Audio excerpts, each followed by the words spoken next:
മുഹമ്മദ് ബഷീർ രചിച്ച ആനവാരിയും പൊൻകുരിശും എന്ന കൃതിയിലെ പ്രധാന കഥാപാത്രമാണ് ആനവാരി രാമൻ നായർ.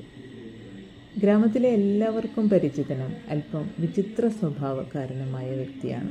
ധൈര്യവും ആത്മവിശ്വാസവുമുള്ള ആളാണെങ്കിലും പലപ്പോഴും എടുത്തുചാട്ടവും കുസൃതിയും കാണിക്കുന്നു. നർമ്മബോധം നിറഞ്ഞ സംഭാഷണങ്ങളും പ്രവൃത്തികളും അദ്ദേഹത്തെ ശ്രദ്ധേയനാക്കുന്നു. സൗഹൃദത്തിന് വലിയ വില നൽകുന്ന ആളാണ്. ചെറിയ കാര്യങ്ങൾ പോലും വലിയ സംഭവങ്ങളായി മാറ്റുന്ന സ്വഭാവം അദ്ദേഹത്തിനുണ്ട്. ആനയുമായി ബന്ധപ്പെട്ട ഒരു സംഭവത്തെ തുടർന്നാണ് അദ്ദേഹത്തിന് ആനവാരി എന്ന വിളിപ്പേര് ലഭിക്കുന്നത്. സാധാരണ ഗ്രാമീണ മനുഷ്യൻ്റെ നന്മകളും ദൗർബല്യങ്ങളും ഒരുപോലെ ഉൾക്കൊള്ളുന്ന യഥാർത്ഥ ജീവിത കഥാപാത്രമായാണ് ബഷീർ അദ്ദേഹത്തെ അവതരിപ്പിക്കുന്നത്. ആനവാരി രാമൻ നായർ നർമ്മവും മനുഷ്യസ്നേഹവും നിറഞ്ഞ ഒരു കഥാപാത്രമാണ്. അദ്ദേഹത്തിലൂടെ ഗ്രാമീണ